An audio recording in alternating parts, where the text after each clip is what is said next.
Il y a des divorces difficiles tous les jours.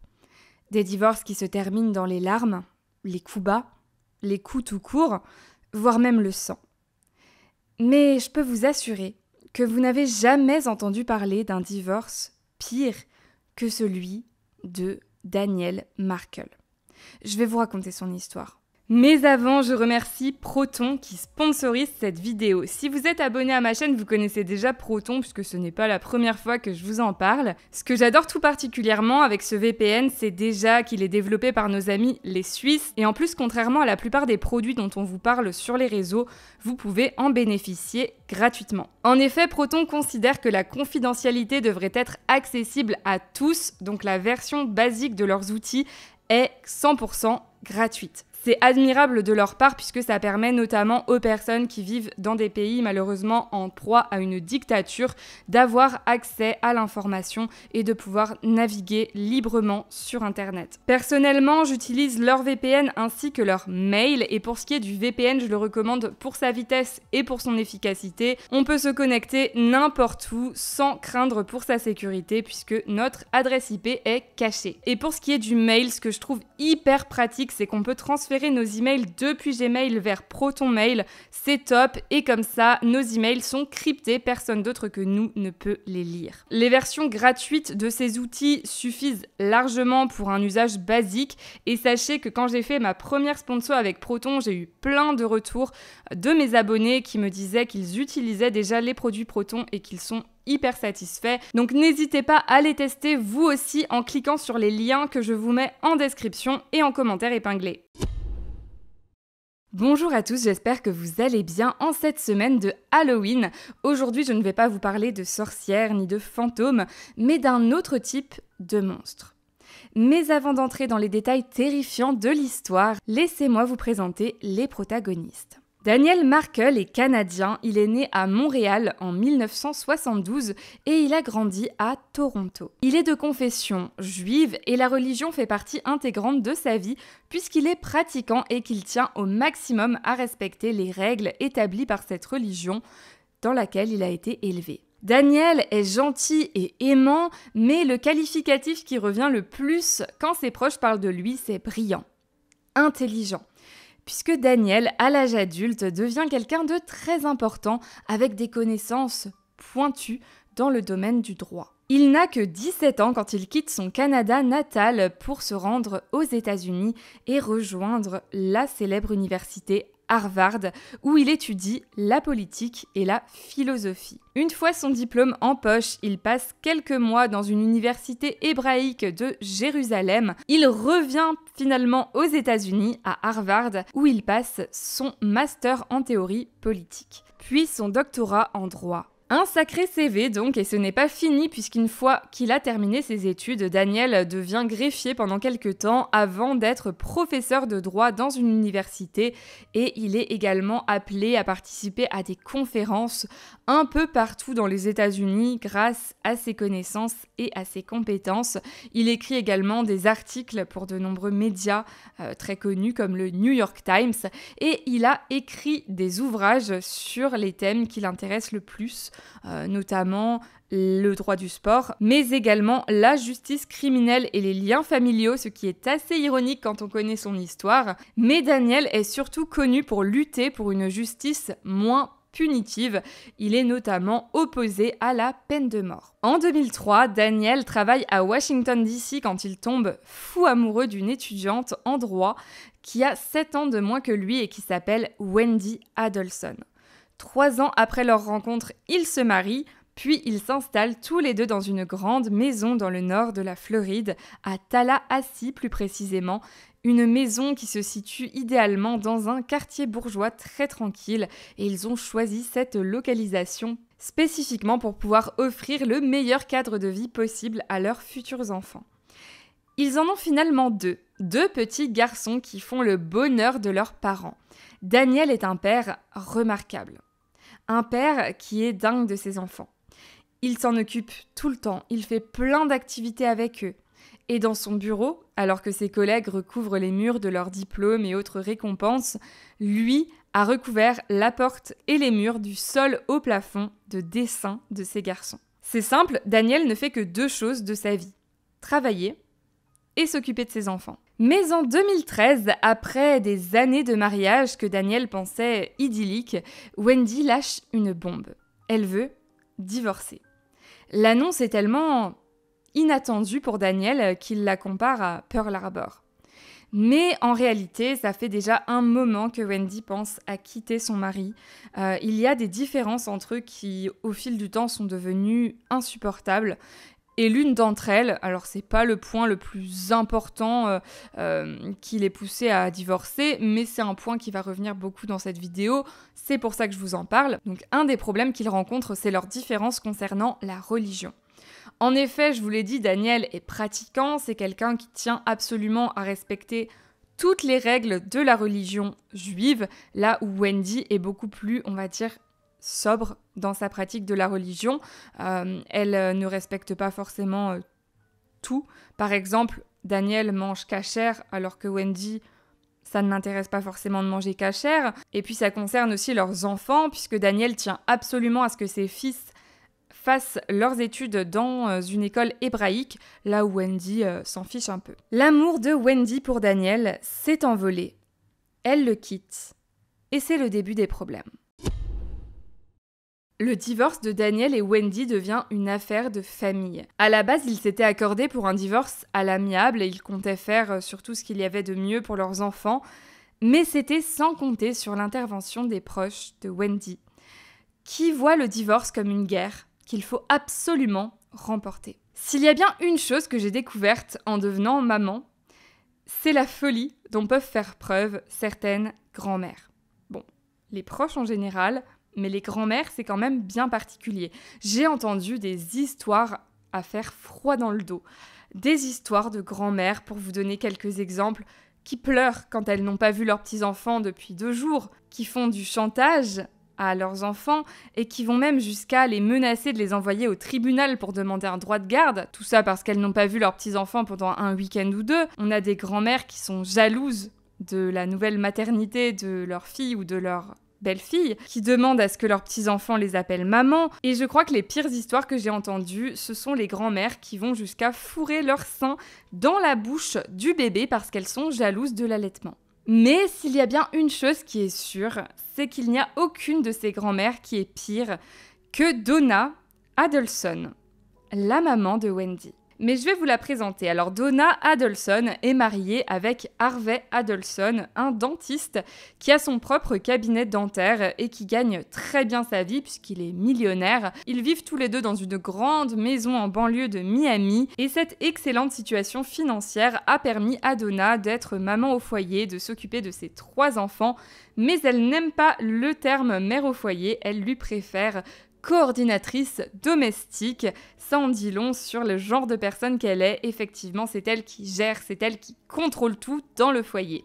Et une fois ses enfants partis du nid, eh bien Donna est devenue assistante administrative dans le cabinet dentaire de son mari. Donc c'est de nouveau elle qui gère tout. Voilà, elle s'occupe de tout ce qui est financier et également de tout ce qui est administratif.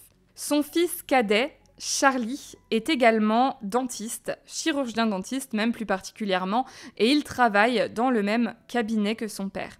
Donc elle le voit tous les jours et c'est clairement le fils, enfin l'enfant dont elle est le plus proche. Même quand elle ne le voit pas, il s'appelle, alors qu'il se voit déjà tous les jours au travail, il s'appelle pendant des heures. C'est vraiment son confident, son chouchou. Et Charlie, c'est un homme qui est plutôt flambeur, il collectionne les filles et les belles voitures. Ensuite, comme autre enfant, on a Wendy, que vous connaissez déjà. Wendy, c'est la petite dernière. Sa maman est proche d'elle aussi, mais un peu moins qu'elle l'est de Charlie. Et puis, ils ont un grand frère, Robert, qui est médecin, qui vit dans un autre état carrément, et qui, pour le coup, a très peu de contact avec sa mère. Voilà, il n'est pas aussi proche d'elle que son frère et sa sœur. Et puis, au moment de notre affaire, il aura carrément coupé les ponts avec elle. Donna dirige d'une main de fer la vie de ses enfants. Elle passe son temps à leur imposer des choses et quand ils refusent, elle n'hésite pas à les harceler jusqu'à ce qu'ils craquent. Pour vous donner un exemple, il y a des métiers qu'elle valide et d'autres qu'elle ne valide pas. Alors elle valide le métier de ses fils qui sont médecins, par contre elle ne valide pas celui de Wendy qui est avocate. Elle juge que c'est un métier qui n'est pas assez lucratif, donc elle lui fait sans arrêt des réflexions là-dessus. Elle gère aussi leur vie sentimentale, elle n'avait aucun problème à la base avec Daniel, elle le validait, elle l'aimait bien, mais quand Wendy était célibataire, elle l'a inscrite dans son dos sur un site de rencontre et elle lui envoyait toute la journée les profils des hommes qu'elle jugeait intéressants pour sa fille. Et quand Wendy refuse d'obéir à sa mère, qu'elle est en désaccord avec elle, eh bien Donna se sert de Charlie et Charlie prend le relais, il se met lui aussi à essayer de convaincre sa sœur. Et ça marche un petit peu mieux avec Charlie, puisque je pense qu'il a une approche qui est un peu plus délicate, et ça fonctionne beaucoup mieux avec Wendy. Donc pour en revenir au divorce, au moment où Wendy a commencé à se sentir mal dans sa relation, elle s'est confiée à qui ? Eh bien à sa maman, Donna, et Donna, à partir de là, l'a poussée à divorcer. C'est elle qui lui a dit « Écoute, tu devrais le quitter, n'hésite pas, t'inquiète pas, je serai derrière toi, je vais t'aider ». Et en effet, Donna s'est mise à tout régenter. C'est-à-dire que Wendy n'avait même pas encore divorcé, ou en tout cas quitté le foyer, que Donna lui avait déjà acheté une nouvelle maison qu'elle avait meublée et elle avait également réservé un camion de déménagement et des déménageurs. Puis elle a dit à Wendy qu'il fallait qu'elle parte de manière stratégique, c'est-à-dire pendant que Daniel était absent. Donc ils ont attendu que Daniel soit à un voyage d'affaires pour que Wendy déménage toutes les affaires. Donc elle s'est mise à prendre toutes les affaires des enfants, tous les meubles, les jouets, vraiment tout ce qui appartient aux enfants. Et elle s'est servie également dans le reste, elle a pris un peu tout ce qu'elle voulait et elle est partie. Et elle a annoncé son départ à Daniel exprès, juste avant une conférence importante. Vraiment, il n'y avait aucune raison à ça à part lui faire du mal. Et c'est Donna qui lui avait conseillé de faire ça. C'est quand même super violent comme façon de faire, surtout que Daniel n'a rien fait de mal. Ce n'était pas un conjoint violent ou quelqu'un de particulièrement méchant ou quoi que ce soit. Ce sont juste des différences de personnalité et de valeurs qui ont entraîné la rupture. Donc il n'y avait vraiment pas de raison de lui faire du mal comme ça. Et Wendy a emporté pour un total de 400 000 $, donc en biens et également en argent, donc sans demander l'avis de Daniel avant ou d'un juge ou quoi que ce soit. Pour autant, Daniel a passé l'éponge. Ce qui est le plus important pour lui, c'est que ça se passe bien avec son ex-femme et par rapport aux enfants. Et il a une seule exigence, c'est de faire 50-50 au niveau de la garde et de pouvoir appeler ses enfants en visio quand ils le souhaitent, quand ils sont chez leur mère. Et Wendy est d'accord. Bon, en réalité, il y a pas mal de fois où elle refuse les visios, ce qui agace énormément Daniel, mais encore une fois, il prend sur lui, il veut ce qu'il y a de mieux pour ses enfants. Et ça se passe relativement bien entre eux, ils communiquent, ils essayent de faire les choses de manière équitable pour les enfants, donc ça va. Mais Daniel a quand même le cœur brisé, puisqu'il perd 50% du temps qu'il passait avant avec ses enfants, c'est très dur pour lui. Donc il essaye de combler le manque en allant au maximum à leur école pour essayer de les apercevoir dans la cour de récré. Et il appelle également ses fils tous les soirs avant de dormir pour leur lire une petite histoire. Mais c'est encore une fois Donna, la maman de Wendy, la mamie des enfants, qui va jeter de l'huile sur le feu, puisque Donna considère que sa fille vit trop loin, qu'il est hors de question, maintenant qu'elle a divorcé, qu'elle reste à Tallahassee. Pour vous situer un peu géographiquement où ça se trouve, Tallahassee c'est vraiment au nord de la Floride, tandis que Miami c'est au sud. Il y a 7 heures de route entre les deux villes en voiture. C'est également faisable en avion, mais pour Donna, c'est trop loin. Elle refuse que sa fille et ses petits-enfants, et surtout ses petits-enfants, soient aussi loin. Elle veut voir les garçons tous les jours de sa vie. Enfin, elle exige. Elle se met littéralement à harceler Wendy avec ça. En lui listant par exemple tous les avantages qu'elle a à venir à Miami, en lui disant par exemple « je pourrais m'occuper des enfants, je t'aiderai, tu seras pas seule, tu seras proche de ta famille ». Et puis elle va même jusqu'à lui trouver un travail à Miami, un travail qui paye mieux que celui qu'elle a à l'heure actuelle, pour essayer de lui forcer la main. Et vraiment, quand je vous dis c'est du harcèlement, c'est du harcèlement. Elle lui envoie des messages toute la journée pour lui parler de ça. Elle lui dit « écoute, ça doit devenir la condition principale de ton divorce. Tu dois imposer ça à Daniel. Il doit accepter que tu déménages avec tes enfants à Miami. Et tu ne dois faire aucun compromis là-dessus. » Au départ, Wendy n'est pas forcément convaincue puisqu'elle est très heureuse à Tallahassee. Il n'y a aucun souci, elle est bien, elle a un bon travail, tout va bien, et puis c'est plus simple de rester là où les enfants ont déjà leurs habitudes, de les laisser dans la même école, et puis ils ont leur papa sur place. Mais en fait, Donna est tellement insistante que Wendy se laisse convaincre, et elle se met elle aussi à penser qu'elle doit déménager. Grâce à ses diplômes, Daniel peut vivre un peu partout aux États-Unis. Il pourrait aisément devenir professeur dans une autre université, par exemple. Et au départ, il y réfléchit, il se dit pourquoi pas, voilà. Mais finalement, à force de réflexion, il se dit en fait pourquoi je ferais ça ? Déjà, j'en ai pas envie, je suis heureux dans l'université où je travaille, je suis très heureux ici, je me sens bien ici. Pourquoi est-ce que je devrais changer complètement de vie pour faire plaisir à Wendy, alors qu'elle me fait la misère de manière totalement gratuite depuis le début de la séparation ? Et puis en plus, la seule et unique raison pour laquelle Wendy veut déménager, c'est même pas pour elle, c'est pour faire plaisir à Donna. Donc quel intérêt est-ce que Daniel aurait de changer totalement de vie, de déménager, de changer d'emploi pour faire plaisir à Donna ? Lui, tout ce qui lui importe, c'est ses enfants. Donna, il s'en fiche un peu. Wendy présente quand même sa demande au juge et Daniel contre-attaque en exposant ses arguments. Donc les arguments que vous connaissez déjà, le fait qu'elle se soit servie dans les meubles, etc., sans lui demander, le fait qu'elle fasse des fausses déclarations à la justice. Pour vous donner un exemple, elle a affirmé que Daniel parlait depuis longtemps de quitter son boulot à l'université alors que c'est complètement faux, juste pour avoir un argument de plus pour le forcer à déménager. Et puis également ce que je vous ai dit, que la seule et unique raison pour laquelle elle veut déménager, c'est se rapprocher de ses parents. Ses parents à lui, ils vivent pas non plus à côté de chez lui, donc pourquoi est-ce que tout le monde devrait changer de vie pour ça ? Bon, c'est un argument assez faible pour carrément déménager à l'autre bout de l'État, quoi. De son côté, Wendy a mis toutes les chances de son côté en racontant tout un tas d'horreurs sur Daniel, des horreurs qui sont complètement fausses. Elle va jusqu'à mentir pour convaincre le juge.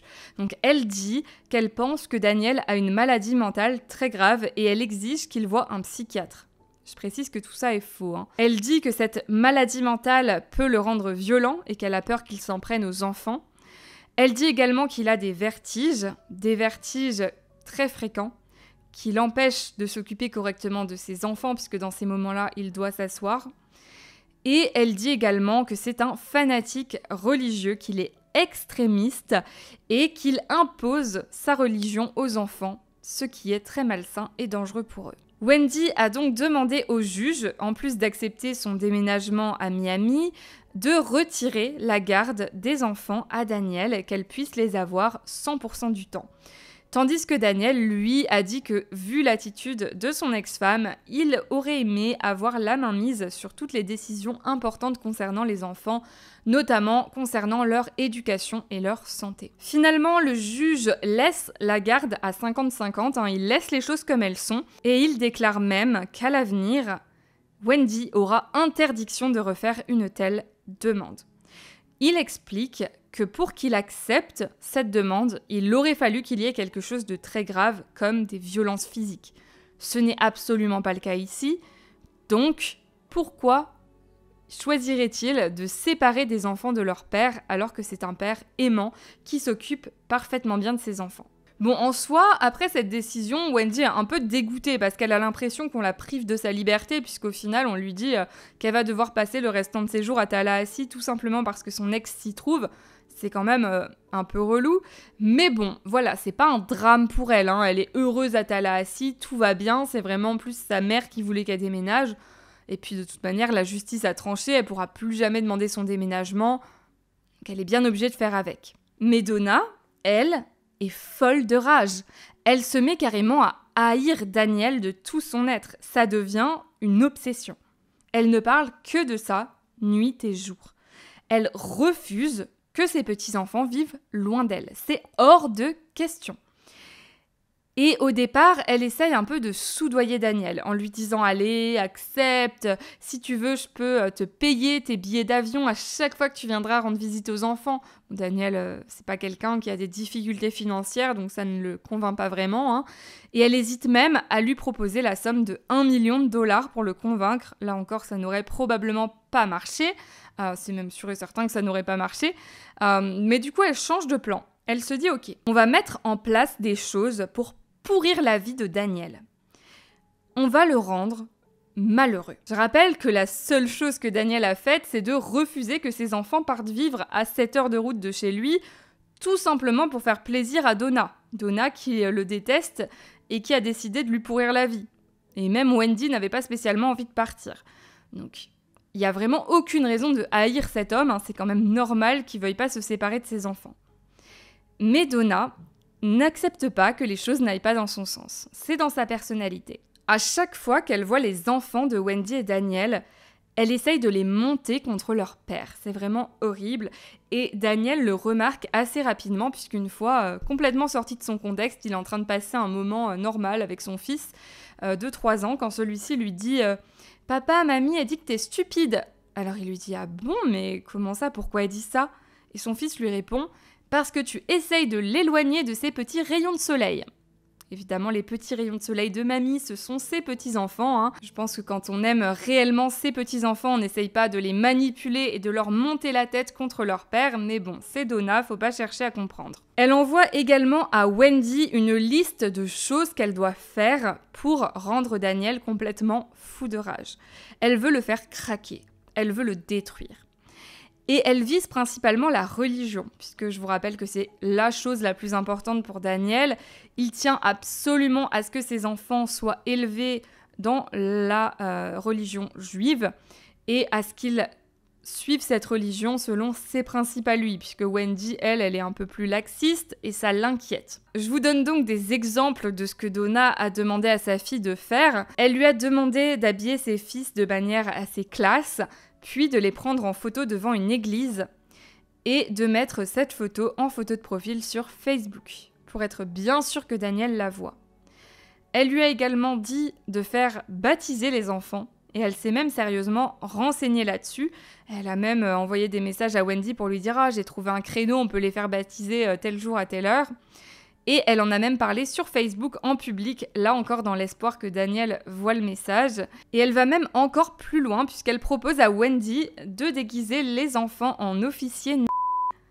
Tout ça pour faire du mal à Daniel. Bon, bien évidemment, Wendy refuse de faire tout ça. Elle répond qu'il est hors de question qu'elle utilise comme ça la religion pour essayer de faire du mal à Daniel. Elle ne souhaite pas que ses enfants deviennent chrétiens, elle ne souhaite pas les déguiser en officiers de.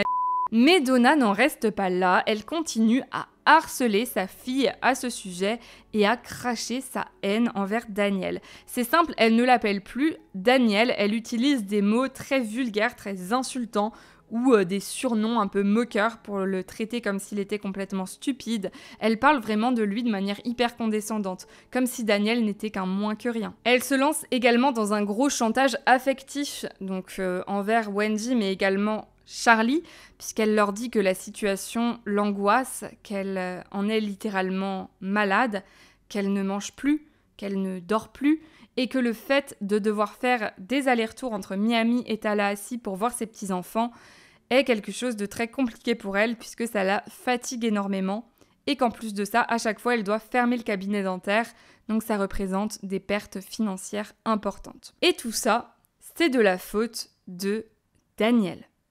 Elle refuse de s'avouer vaincue. Comme je vous l'ai dit, pour elle, le divorce, c'est une guerre. Pour elle, Daniel a déclaré la guerre à toute la famille Adelson. Et il est hors de question de se laisser faire. Elle parle carrément de prise d'otage. Elle dit à sa fille « Il te fait prisonnière ». Le 18 juillet 2014, la journée commence de manière ordinaire. Daniel se lève, il dépose ses enfants à l'école maternelle, puis il va à la salle de sport pour se dépenser.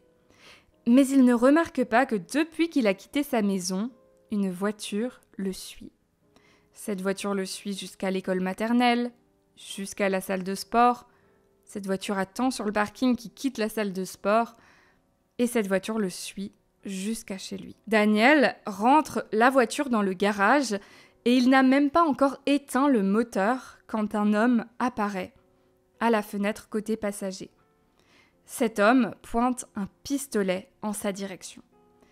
Daniel n'a même pas le temps ni de fuir ni de protester. L'homme tire 2 coups de feu qui font exploser la vitre de la Honda et les balles se logent toutes les 2 dans la tête de Daniel. L'homme ramasse précipitamment les douilles, puis part en courant. Un voisin qui a entendu les coups de feu regarde par la fenêtre. Et là, il voit une voiture partir en trombe de chez Daniel. Donc il est très inquiet et il décide d'aller sur place pour voir. Il toque à la porte, il fait le tour de la maison. En fait, il pense à un cambriolage, puisqu'il y a eu quelques cambriolages dans leur quartier ces derniers temps, donc il se dit « Ok, c'est un cambriolage ». Mais quand il arrive devant le garage et qu'il voit que la voiture de Daniel est garée là et que le moteur est allumé, il est rassuré. Il se dit « Ok, Daniel doit être simplement sur le point de partir, tout va bien ». Il rentre chez lui, mais il reste à sa fenêtre. Il a un mauvais pressentiment. Il attend, et au bout de quelques minutes, quand il voit que Daniel n'a toujours pas quitté son domicile, il se dit « C'est bizarre ». Il était là avec le moteur allumé, comme prêt à partir, mais il part pas. Donc, j'ai besoin de retourner voir, juste pour en avoir le cœur net. Mais bon, il se dit, il doit simplement être sur son téléphone, il traîne dans sa voiture, voilà. Mais quand il s'approche de la Honda, il voit au sol du verre brisé. Et au milieu des morceaux de verre, les lunettes et le téléphone de Daniel. Il regarde par la fenêtre et il voit que la tête de Daniel est complètement ensanglantée.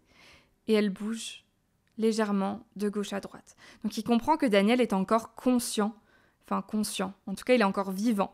Mais quand il essaie de lui parler, de lui dire « Est-ce que ça va ? Est-ce que tu m'entends ? Est-ce que tu peux répondre ? Oui, non, dis-moi quelque chose ?» Daniel ne répond pas et se contente de gémir. Donc le voisin appelle tout de suite les secours. Daniel est transporté en urgence à l'hôpital. Malheureusement, ses blessures sont beaucoup trop graves et au bout de 14 heures, malgré les efforts des médecins pour le sauver, il meurt. Daniel, au moment de sa mort, n'a que 41 ans. Et ses enfants, ces deux garçons, n'ont que 3 et 4 ans. Une enquête de police débute, mais c'est hyper compliqué puisque le crime a très clairement été commis par un professionnel. Il n'y a aucune preuve sur place. Il n'y a pas d'ADN, il n'y a pas d'empreinte, il n'y a vraiment rien du tout. Donc les seules informations dont la police dispose, ce sont celles qu'a données le voisin.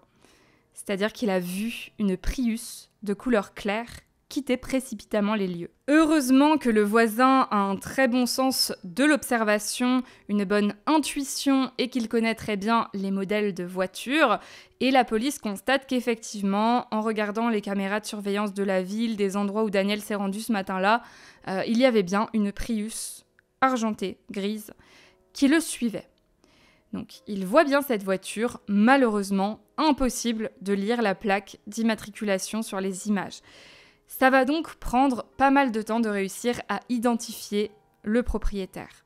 Par contre, on voit 2 personnes, 2 silhouettes à l'avant. C'est quand même intéressant. En attendant de trouver qui étaient les occupants de cette voiture, les policiers font ce qu'il y a de plus logique dans ce genre d'affaires, interroger l'ex-femme. Daniel est en pleine procédure de divorce, les relations sont conflictuelles, donc ils interrogent longuement Wendy. L'interrogatoire de Wendy est assez dingue puisqu'elle balance carrément sa famille sous le bus. Elle explique que Daniel n'avait pas d'ennemis, genre vraiment pas du tout d'ennemis. Oui, certes, il y a des gens qui peuvent ne pas l'aimer, mais comme n'importe qui sur Terre, on peut pas plaire à tout le monde. C'est une personne qui a des avis assez tranchés dans son travail au niveau du droit, et puis qui expose ses arguments, donc il a souvent des débats avec d'autres personnes, mais rien qui ne puisse justifier une telle haine. Donc les seules personnes auxquelles elle pense, ce sont les membres de sa famille. Et elle le dit clairement aux policiers, elle leur dit « Les seules personnes qui auraient pu vouloir du mal à Daniel, ce sont les membres de ma famille, et plus précisément ma mère et mon frère Charlie. » Et elle parle d'ailleurs plus précisément de Charlie, puisque Charlie, au moment de son divorce, lui a offert une télévision. Et il lui a fait une petite blague en lui disant « J'avais pensé à te payer un tueur à gages, mais c'était plus cher, donc je me suis dit je vais prendre le choix le plus économique, une télé. » Elle dit que c'était sur le ton de la plaisanterie, mais étant donné que les policiers sont persuadés que la personne qui a fait le coup est effectivement un tueur à gages, un professionnel, ça les intéresse. Et ils vont orienter l'enquête dans cette direction. L'enquête est longue et complexe, elle dure plusieurs années, et les policiers cherchent d'abord à identifier la personne qui tenait le pistolet, puisque c'est ce qu'il y a de plus simple à faire. Ensuite, on peut remonter vers les personnes qui ont peut-être embauché, payé cette personne pour faire ça. Donc, ce qu'ils font, c'est qu'ils regardent tous les téléphones qui ont borné à l'endroit où la Prius est passée, à l'endroit et à l'heure où elle est passée là, et ils regardent donc l'identité de toutes les personnes dont les téléphones ont borné. Donc, c'est très long. Mais ils remarquent 2 numéros qui les intéressent puisqu'il y a un indicatif de Miami. Or, Miami, c'est là où vivent Donna et Charlie, donc forcément, voilà, ça les intéresse. Les hommes à qui ces numéros appartiennent s'appellent Sigfredo Garcia, un membre de gang, les Latin Kings, et Luis Rivera, son meilleur ami. Je vais pas rentrer dans tous les détails de l'enquête et des procès parce que comme je vous l'ai dit, ça a été très complexe, très long, ça a duré des années. J'ai pas envie que ma vidéo dure 10 heures, j'ai pas envie de vous assommer. Donc je vais rester sur les détails les plus importants. Mais si toutefois vous avez envie d'éclaircissement, que vous avez des questions, n'hésitez pas à me les poser dans les commentaires. Et si jamais j'ai la réponse, je vous la donnerai avec plaisir. En tout cas, maintenant que les 2 tueurs à gages ont été identifiés, il faut trouver leur lien avec les Adelson. Et ce lien n'est pas très difficile à trouver, puisqu'ils découvrent que Sigfredo Garcia, je vous rappelle que c'est celui qui fait partie d'un gang, donc Sigfredo Garcia, c'est celui qui tenait le pistolet, et son meilleur ami, Luis, était au volant de la Prius. Il attendait en fait que Sigfredo revienne pour partir en trombe. Et donc Sigfredo, celui donc qui a tiré sur Daniel, est en couple avec une femme qui s'appelle Catherine Magbuena. Une femme avec qui il a une relation assez compliquée, c'est-à-dire qu'ils se mettent en couple, ils rompent, ils se remettent en couple, etc. Ils sont ensemble depuis l'adolescence, mais voilà, leur relation... C'est un peu comme une relation libre, on va dire, puisque Catherine va voir d'autres hommes pendant ce temps, et puis ils se remettent ensemble, enfin bref, c'est compliqué. Et cette fameuse Catherine est l'ex de Charlie Adelson. Les 2 tueurs et Catherine sont arrêtés en 2016. Mais le problème, c'est qu'ils nient tous formellement leur participation au crime. C'est assez dommage, puisque... l'intérêt, en fait, de cette arrestation, c'est avant tout de faire tomber les commanditaires. Ils n'ont aucune raison d'avoir voulu tuer Daniel, ils ne le connaissaient même pas. Donc clairement, la police sait que ce sont des tueurs à gages, ils ont vu qu'ils avaient reçu de l'argent juste après le meurtre, donc ça ne fait aucun doute. Mais comme ils ne veulent pas parler, comme ils ne veulent pas avouer que ce sont eux qui ont fait le coup, bien ça n'arrange pas les affaires de la police. Donc la justice leur propose des arrangements. Si vous parlez, vous aurez une peine réduite. Catherine se voit même proposer l'immunité, puisqu'ils comprennent assez vite que Catherine doit être celle qui a le plus d'informations, vu que c'est un peu le lien entre les tueurs à gages et la famille Adelson. Mais Catherine refuse. Et la seule personne qui accepte le deal, c'est Luis Rivera. Alors que c'est celui qui a le moins d'infos, puisqu'en fait... En gros, Sigfredo a été recruté par Catherine et Sigfredo a dit à son pote « Allez, viens avec moi ». Mais en gros, son pote, il a jamais eu contact avec Catherine ou avec les Adelson. Tout ce qu'il sait, c'est ce que Sigfredo lui a dit. Donc bon, ça n'arrange pas trop la justice. On ne sait pas vraiment expliquer pourquoi Catherine et Sigfredo ont refusé le deal. Pour être honnête, c'est complètement débile de leur part, on va pas se le cacher, puisque comme je vous l'ai dit, Catherine s'est vue offrir l'immunité. Elle est maman. Elle aurait pu... sortir libre du tribunal et élever ses enfants. Mais en fait, elle, je vais vous dire après, on sait un peu pourquoi elle a refusé, même si ses raisons sont complètement stupides et qu'elle regrette aujourd'hui. Mais Sigfredo, lui, il n'y a vraiment aucune explication, quoi. En gros, Sigfredo, c'est un gars qui a déjà un gros casier judiciaire, je vous ai dit, il fait partie d'un gang. Sa défense, en plus, au procès, est nulle de chez nulle. Il n'a aucune chance de s'en tirer. Et en plus, son avocat lui avait proposé de demander un deal, en gros, pour lui et Catherine. Donc vraiment, c'est stupide qu'il ait refusé. Et pour ce qui est de Catherine, elle a expliqué plus tard pourquoi elle avait refusé. En gros, Sigfredo Garcia risquait jusqu'à la peine de mort. Et en fait, si elle témoignait, elle risquait justement de le jeter sous le bus et de faire en sorte qu'il ait la peine maximale. Or, c'est quand même le père de ses enfants, donc elle se voyait pas... à risquer qu'il ait la peine de mort à cause d'elle, quoi. Bon, en soi, elle aurait quand même pu accepter et puis ensuite essayer de convaincre Sigfredo de faire la même chose pour qu'il ait une peine réduite. Mais bon, maintenant c'est fait. En tout cas, les preuves sont accablantes puisque la police a réussi notamment à retracer l'achat du pistolet, donc ils savent que c'est bien Sigfredo qui a tiré, etc. Ils arrivent également à retracer l'argent, donc ils savent que c'est Catherine qui a donné l'argent aux deux hommes. Donc bref, il y a vraiment beaucoup de preuves. Ils n'ont aucune chance de s'en sortir à leur procès et Louis est condamné en 2016 à 19 ans de prison pour le remercier de sa collaboration et d'avoir plaidé coupable. Les deux autres sont jugés ensemble en 2019. Ils disent tous les deux tout simplement qu'ils sont innocents, qu'ils n'ont pas du tout participé à ça.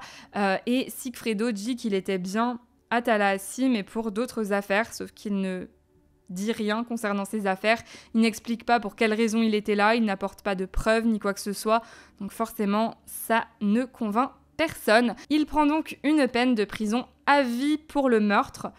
Il prend également 30 ans supplémentaires pour la conspiration. Et Catherine, lors du procès de 2019, les jurés n'ont pas réussi à se mettre d'accord, donc elle a été rejugée en 2022. Vous voyez le temps que ça a pris. Donc elle est rejugée en 2022. Elle refuse à nouveau de faire un deal avec la justice. Et cette fois-ci, elle est condamnée à la même chose finalement que Sigfredo, avec 30 ans encore en plus, puisque c'est elle qui a recruté les deux hommes pour le meurtre. La même année, en 2022, Charlie Adelson est arrêté. La police a réussi à prouver que c'était bien lui qui avait demandé à Catherine si elle connaissait quelqu'un qui serait prêt, en échange d'argent, à faire du mal à quelqu'un d'autre. Catherine lui a répondu « Oui, je connais quelqu'un » et c'est comme ça qu'elle a parlé de cette mission très spéciale à son amoureux, Sigfredo Garcia, qui lui-même a recruté Luis Rivera. Bref, ils ont réussi à faire tout ce petit cheminement, donc Charlie Adelson est inculpé pour meurtre et pour conspiration en vue de commettre un meurtre. Et vous vous demandez peut-être comment il a réussi à convaincre Catherine. Eh bien tout simplement parce qu'elle avait besoin d'argent. Catherine, c'est quelqu'un qui à ce moment-là se retrouve en difficulté financière. Elle a 2 enfants à élever, donc la perspective de gagner de l'argent est plutôt plaisante. Et puis, c'est pareil pour les deux autres, ils ont besoin d'argent. Charlie lui a également raconté une histoire à faire pleurer dans les chaumières pour essayer de lui faire pitié et de la convaincre en lui disant que sa sœur était victime d'un homme très méchant envers elle et que sa mère se rendait malade à cause de cette histoire, qu'elle était dans un état déplorable et qu'elle était très très très inquiète pour sa fille. Bon, en réalité, Catherine, elle en avait pas grand chose à faire de tout ça, tout ce qu'elle voulait c'était de l'argent, et la première chose qu'ils ont fait avec cet argent, pour Catherine, ça a été de se faire refaire les seins, et pour les deux hommes, ça a été de s'acheter de nouveaux véhicules, des motos plus précisément. Sigfredo a été payé $40 000 en espèces, Louis a été payé $35 000 en espèces également. Quant à Catherine, elle a demandé une faveur un peu spéciale à Charlie. Elle a demandé s'il pouvait la payer sous forme de salaire versé par son cabinet dentaire, puisque c'était plus intéressant pour elle d'avoir des fiches de paye à présenter à toutes les administrations. Elle voulait vraiment que les choses soient carrées par rapport à ses enfants. La famille Adelson lui a donc versé des salaires pendant plusieurs années, alors qu'elle ne travaillait absolument pas au cabinet, et elle a touché au total la somme de $100 000. Pour sa participation au crime, Charlie Adelson a été jugé en 2023 et sa défense a fait beaucoup parler puisqu'elle est complètement lunaire.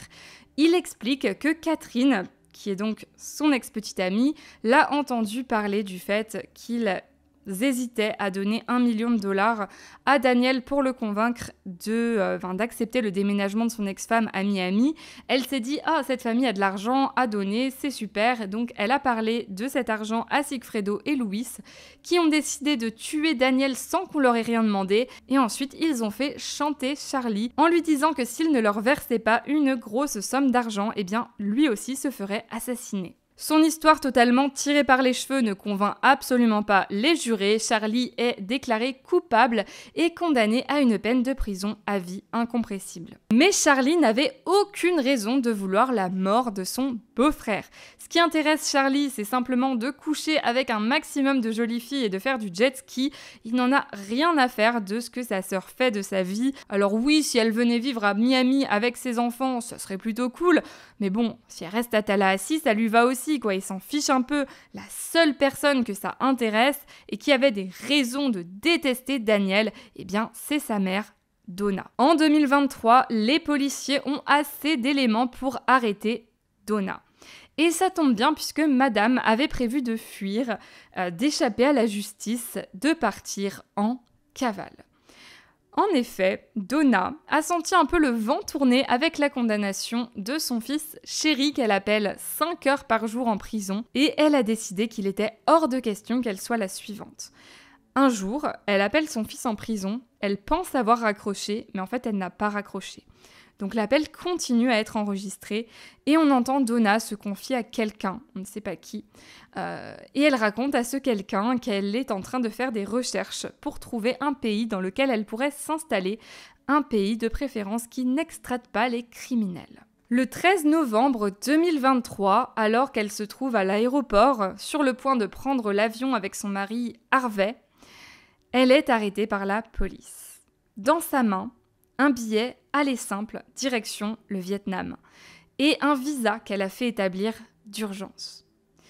Quand les policiers lui annoncent qu'elle est en état d'arrestation en lien avec le meurtre de Daniel Markel, elle réagit de manière exaspérée en disant simplement « Oh, encore cette histoire !» Je pensais que c'était fini, mais elle est bien obligée de suivre les policiers et d'accepter son sort. Le procès de Donna est ce qu'on appelle un grand procès aux États-Unis, c'est-à-dire un procès très attendu, long et complexe. Je vous rappelle que Donna est une femme qui a l'habitude d'avoir la vie facile. Elle a un mari qui gagne très bien sa vie, elle a pu faire tout ce qu'elle voulait de sa vie, elle a l'habitude que tout le monde lui obéisse au doigt et à l'œil, d'obtenir toujours ce qu'elle veut, elle baigne dans le luxe, il y a un problème, hop, elle sort le chéquier et c'est réglé. Donc vous imaginez bien que se retrouver en prison pour cette femme-là, c'est ce qui se rapproche le plus de sa définition de l'enfer. Donna passe 50 jours en isolement avant d'être mise dans un dortoir avec une 60aine de femmes et elle vit très mal son incarcération. Donna s'est carrément plainte auprès d'un juge de ses conditions de détention. Elle a essayé de faire une demande pour qu'on améliore ses conditions de vie. Elle explique qu'elle a subi une agression sexuelle une fois dans la douche. Elle explique qu'elle se fait racketter, qu'il y a une détenue qui lui a comme fait une clé de bras et qui lui a dit que si elle ne lui payait pas des trucs à la cantine, vous savez, la cantine pour les prisonniers, c'est en gros comme un petit magasin où ils peuvent acheter des choses. Donc en gros, si t'es pauvre en prison, t'as accès à aucun confort, alors que si t'es riche, tu vas pouvoir t'acheter des petits trucs sympathiques pour améliorer ton quotidien. Donc cette détenue lui aurait vraisemblablement dit qu'elle avait intérêt à lui payer des trucs tous les jours à la cantine, sinon elle la frapperait. Et elle dit que quand elle lui a fait cette clé de bras, ça l'a blessée au bras et que depuis, elle a des douleurs horribles dans son bras, une douleur très forte, une brûlure dans tout le bras. Elle explique également qu'elle mange très mal, qu'il y a beaucoup trop de glucides, donc elle a pris un tiers de sa masse corporelle en plus. Elle est également en incapacité de faire de l'exercice puisque c'est interdit. Ils disent aux détenus qu'ils doivent faire de l'exercice en extérieur, or ils ne sortent quasiment jamais, donc elle ne peut rien faire pour se garder en forme. Elle affirme également qu'elle souffre d'une grosse sciatique qui la fait souffrir dans toutes les positions, debout, assise, couchée, c'est la même chose, et que quand elle en a parlé au médecin de la prison, il lui a répondu qu'il ne pouvait rien faire de plus que de lui donner un léger antidouleur qui n'a fait aucun effet. Donna a l'air totalement triste et désespérée, elle a pris un énorme coup de vieux, ce n'est plus du tout la Donna qu'on connaissait avant. Et écoutez, on serait tenté de la plaindre si elle n'avait pas orchestré le meurtre de son gendre par pur égocentrisme. Je précise également que la prison dont elle se plaint, c'est une prison qui est considérée comme plutôt sympathique, puisque c'est une prison qu'on appelle county jail, quelque chose comme ça.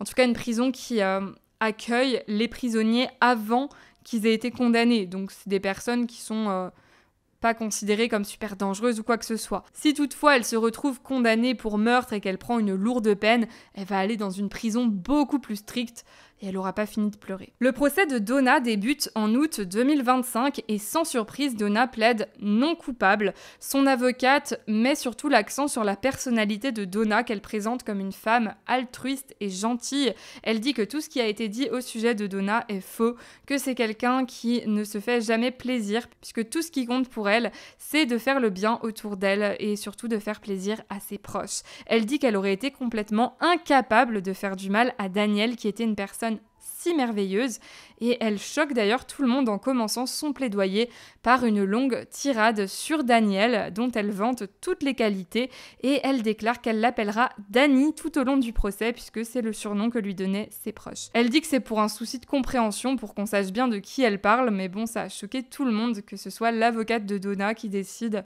d'elle-même comme ça de lui donner un petit surnom affectueux alors qu'on est là quand même pour le procès de sa tueuse. L'avocate explique qu'il est ridicule de considérer Donna comme la coupable étant donné que les coupables ont déjà été condamnés. Donna, ce n'est pas elle qui a tenu le pistolet, ce n'est pas elle qui a donné l'argent au tueur, ce n'est pas elle qui a orchestré quoi que ce soit.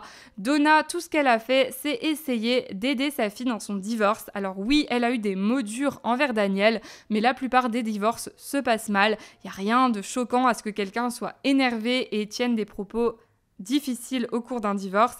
Ça ne veut pas dire qu'elle souhaitait la mort de Daniel. Ses petits-enfants sont tout pour elle, ce sont ses rayons de soleil. Jamais de la vie, elle aurait voulu leur enlever leur papa. Et puis cette histoire de déménagement, c'est ridicule, la justice avait tranché. Wendy ne pouvait plus demander son déménagement à Miami, donc pourquoi est-ce qu'elle aurait insisté là-dessus? Pour elle, une fois le jugement rendu, c'était de l'histoire ancienne et elle n'y pensait même plus. Ce qui est marquant lors du procès, c'est le déséquilibre entre la défense et l'accusation, puisque là où la défense de Donna s'axe principalement sur sa personnalité et essaye de la faire passer pour une femme gentille qui n'a jamais rien fait de mal, l'accusation, elle, énumère les preuves et elles sont extrêmement nombreuses. On a déjà le mobile, puisque Donna, c'est la seule et unique personne qui avait des raisons de détester Daniel, et puis on a également les paiements, puisque oui, certes, c'est Catherine qui a donné l'argent au tueur à gages et cet argent a été donné à Catherine par Charlie, mais ce qu'on sait, c'est que cet argent provenait du cabinet dentaire.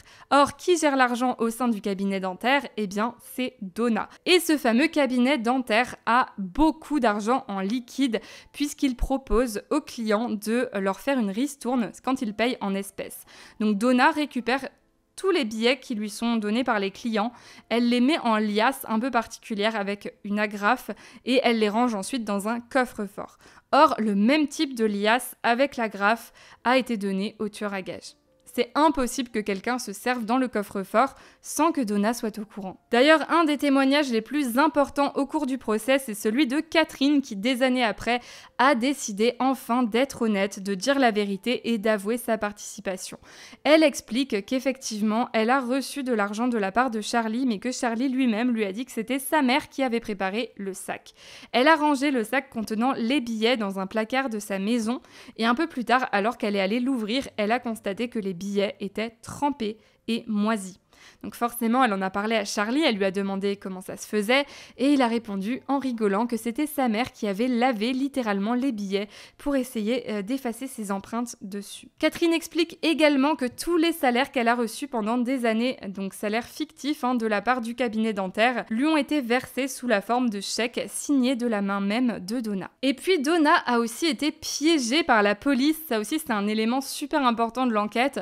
En fait, pour essayer de prouver le lien entre tous les protagonistes, les policiers ont utilisé un policier en civil qui est allé interpeller Donna dans la rue et se faire passer pour un proche de Sigfredo.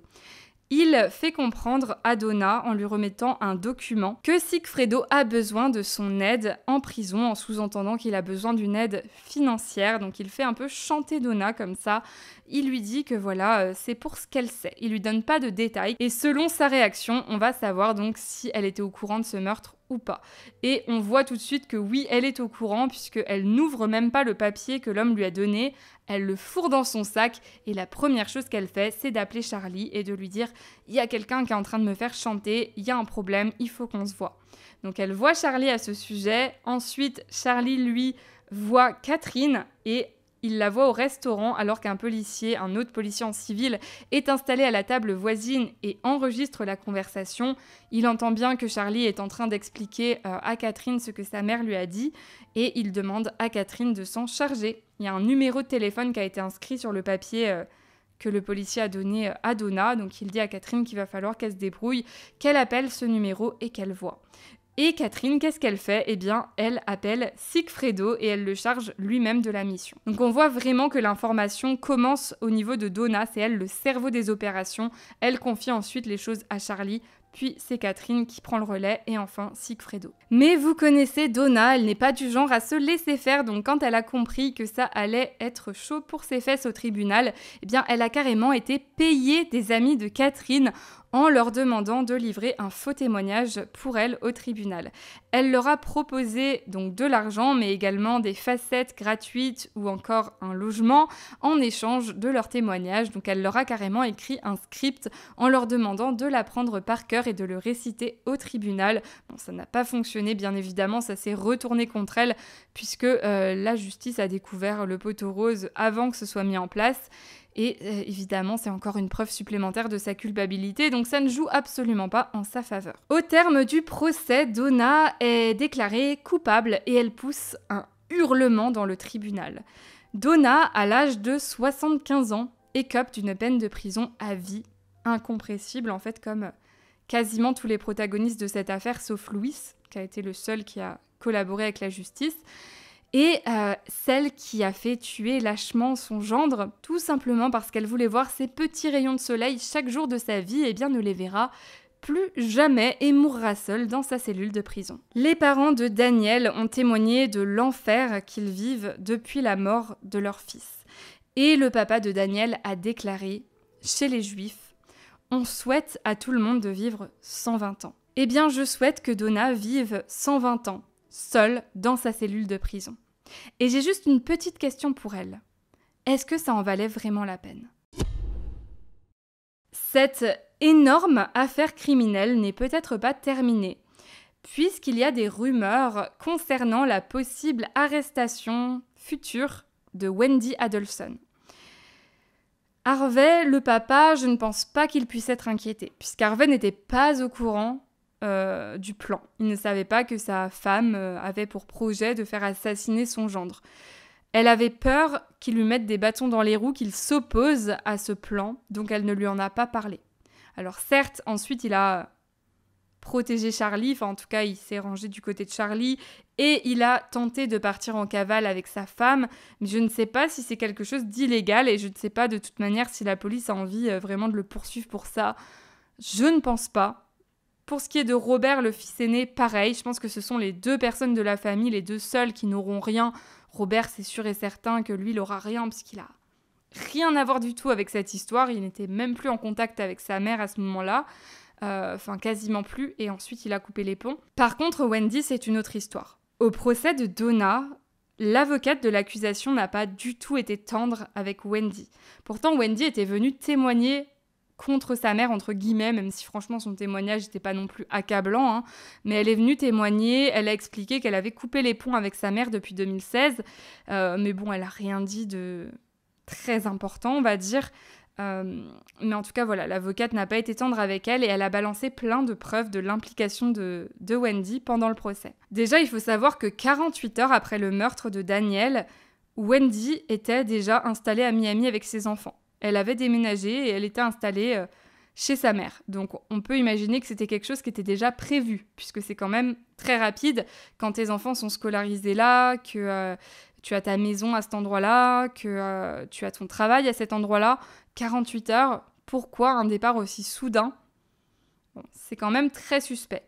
En plus de ça, avant même le meurtre, elle avait commencé à dire en société que ses enfants s'appelaient Adelson et pas Markle, le nom donc de Daniel, et elle a carrément changé légalement leur nom après le meurtre de Daniel. Donc aujourd'hui, ses enfants sont des Adelson. Voilà, donc elle a finalement tenté d'effacer toute trace de Daniel dans leur vie, alors que c'était un très bon papa, il n'y avait vraiment aucune raison de faire ça. Elle a également refusé de leur donner l'éducation juive que leur père voulait leur faire suivre. Donc bon, les enfants ne mangent pas cachère ni rien. Et vu qu'elle est partie 48 heures après le meurtre, elle n'a pas participé aux funérailles de son ex-mari. Si on revient également en arrière, avant le meurtre, elle était en couple à ce moment-là avec un homme qui s'appelait Jeff. Et elle a confié à cet homme qui est venu témoigner au tribunal eh bien, qu'elle avait eu une discussion avec Charlie et que celui-ci était à la recherche de tueurs à gages. Cette fois-ci, c'était pas une blague, il lui avait parlé sérieusement du fait qu'il cherchait un tueur à gages. Et bizarrement, donc en fait je vous explique ce qui s'est passé, elle était à la recherche à ce moment-là d'une maison à acheter à Tallahassee. Elle voulait une nouvelle maison. Et elle avait jeté son dévolu sur une maison. qu'elle était sur le point de conclure l'achat. Mais pile au moment où son frère a trouvé Sigfredo, donc a trouvé un tueur à gages, eh bien, elle a annulé l'achat de cette maison. Sacrée coïncidence. Quand on lui a demandé pourquoi elle avait fait ça, elle a répondu tout simplement qu'elle n'avait pas assez d'argent. Sauf que ses comptes en banque ont été passés au crible et c'est un mensonge. Juste avant le meurtre, elle a également demandé des informations à Daniel sur son emploi du temps en disant que c'était par rapport aux enfants. Mais bizarrement, les tueurs à gages ont été informés du fait qu'ils devaient absolument commettre le meurtre le 18 juillet, car le lendemain, Daniel partait en voyage. Or, la seule personne qui a des informations sur l'emploi du temps de Daniel, eh bien, c'est Wendy. Le jour du meurtre, Wendy a un alibi puisqu'elle était chez elle et qu'elle avait un rendez-vous avec des techniciens qui venaient réparer sa télé. La fameuse télé qui était moins chère qu'un tueur à gages, quelle ironie. D'ailleurs, ils ont utilisé le mot télé pour parler du meurtre. En mot de code, vous savez, quand il s'appelait au téléphone, vu qu'il savait qu'il devait être sur écoute, eh bien, il disait télé. Donc cette télé a vraiment un gros rôle dans cette affaire. Donc elle a ce rendez-vous avec les techniciens. Bizarrement, c'est un rendez-vous qui a été mis pile au moment du meurtre et qui a été planifié par Donna. Voilà. Wendy a demandé ce jour-là à son petit ami de ne pas la contacter de la journée car elle allait être occupée et juste après le meurtre, elle l'a quitté. Autre chose très bizarre, dans la journée après le meurtre de Daniel, elle est passée devant la rue de Daniel, devant sa maison. Elle n'était pas au courant à ce moment-là que Daniel était mort, enfin, elle était au courant sûrement puisque sa famille avait dû lui dire, mais en tout cas voilà, elle n'était pas censée être au courant. Elle voit qu'il y a un barrage policier, qu'il y a des policiers absolument partout. Une personne lambda se serait inquiétée, et bien pas Wendy. Voilà, elle dit que ça ne l'a absolument pas inquiétée. Donc Wendy ne contacte pas Daniel pour savoir si tout va bien, ou même par curiosité pour lui demander ce qui se passe dans sa rue, alors qu'il s'agit quand même de la maison dans laquelle elle a vécu avec lui pendant des années et des années, de la maison dans laquelle ses enfants vivent.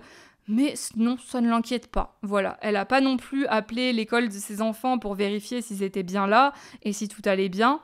Rien du tout. Bref, ça, ce sont les éléments qui ont été révélés lors du procès, mais la police en a peut-être encore sous le coude. Donc on verra dans le futur si Wendy est arrêtée ou pas.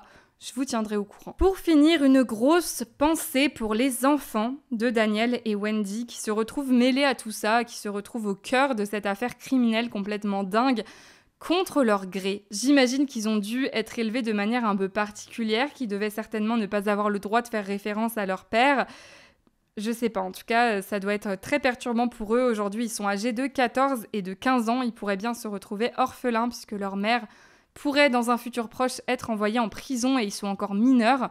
Il faut savoir également que Wendy a coupé les ponts avec toute la famille de Daniel, donc les grands-parents des enfants côté paternel n'ont pas pu voir grandir leurs petits-enfants. Ils ne les ont pas vus depuis 11 ans, donc je sais même pas à qui les enfants seraient confiés. Généralement, dans ce genre de cas, on confie les enfants à quelqu'un qui est neutre, donc là, ce serait la famille paternelle. Or, vu qu'ils n'ont pas vu leurs grands-parents depuis 11 ans, je suis pas sûre que ce soit le choix le plus judicieux. Donc peut-être qu'ils seraient confiés à leur oncle Robert si ça les intéresse de prendre les enfants.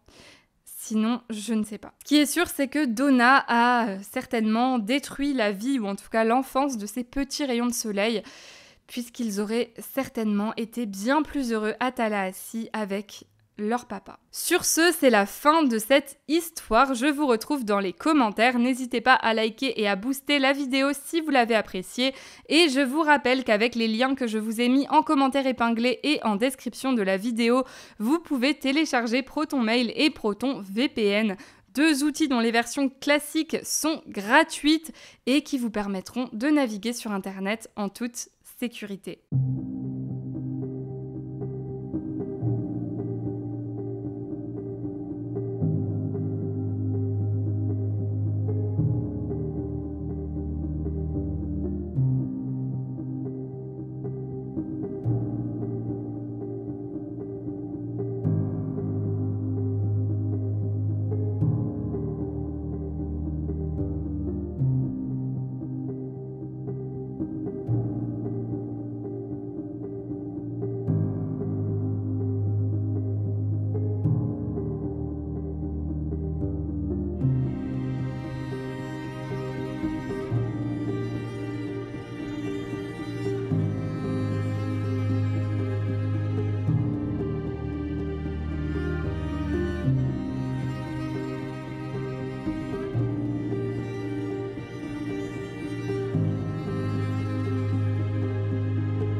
Greetings, everybody. Thank you very much to Nick and to Eugene and to Todd and all my co-panelists, as well as to the wonderful folks at the Federal Society who have been so exceedingly generous to me over this last year.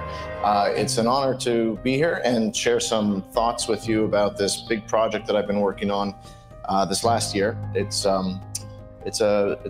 unfortunately an incredibly and an exceedingly long piece, and unfortunately Eugene got tasked with reading about the 130 pages of it. So it's probably going to become